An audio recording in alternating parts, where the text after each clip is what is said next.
Hi అండి, నేను మీ శిరీషాని. ఈరోజు రెసిపీ వచ్చేసి సొరకాయ క్యారెట్ హల్వా. ప్రిపరేషన్ ఎలానో చూద్దాము. ఫస్ట్ ఈ సొరకాయని క్యారెట్ని తీసుకొని ఒక గిన్నెలో వేసుకున్నాను. ఇప్పుడు దీనిలో పాలు పోద్దాము. నేను తీసుకున్న క్వాంటిటీకి నేను 1/2 లీటర్ పాలు పోసాను. పోసిన తర్వాత నీట్గా ఉడకనిద్దాము. నేను తీసుకున్న పాలు కాకుండా ఒక టీ గ్లాస్ సుమారు నేను నీళ్లు తీసుకున్నాను. చూస్తున్నారు కదా, మూత పెట్టి ఉడికించుకోవాలి. ఎసరన్నీ ఎగిరేంత వరకు ఉడికించుకోవాలి. మనం ఎప్పుడైనా ప్లేట్ పెట్టి ఉడికించుకుంటే ఆ సొరకాయ క్యారెట్ నీట్గా ఉడుకుతుంది. నేను లాస్ట్ వీడియోలో సొరకాయ హల్వా చేస్తే టేస్ట్ బాగుందంట, అందుకని ఈసారి క్యారెట్ సొరకాయ రెండు మిక్స్ చేసి హల్వా చేస్తున్నాము. మనం సిమ్లో పెట్టే ఉడికించాలి. హైలో పెడితే త్వరగా వెంటనే ఆ పాలు నీళ్ళన్నీ ఎగిరిపోతాయి. ఫంక్షన్స్లో అయితే మామూలుగా నీళ్ళల్లో ఉడికిస్తారంట వాళ్ళు. మనం కోవా ఏం యాడ్ చేయట్లేదు కాబట్టి పాలు పోసుకొని ఉడికించుకుంటున్నాము. చూసారు కదా, ఉడుకుతుంది. ఆ నీళ్ళన్నీ పాలన్నీ ఎగిరిపోయేంత వరకు ఉడికించుకోవాలి. చూద్దాము ఉడికిపోయిందో లేదో టెస్ట్ చేద్దాము.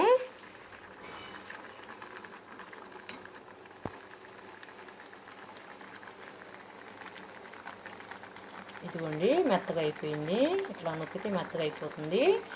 ఇప్పుడు ఇంకా హై ఫ్లేమ్లో పెట్టేసి ఈ పాలు నీళ్ళన్నీ ఎగరబెట్టేద్దాము.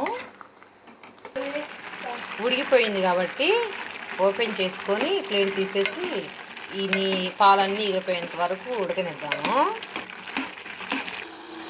మేము తీసుకున్న క్వాంటిటీకి 1.5 గ్లాసున్నర పంచదార పోస్తున్నాను. పంచదార అంతా కరిగిపోయేంత వరకు ఉడికించుకోవాలి.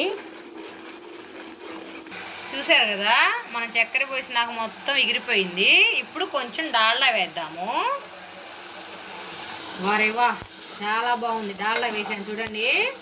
మనం కోవా కూడా వేసే పని లేకుండా కోవా వచ్చేసింది మన పాలల్లోనే. ఇప్పుడు చూద్దాము.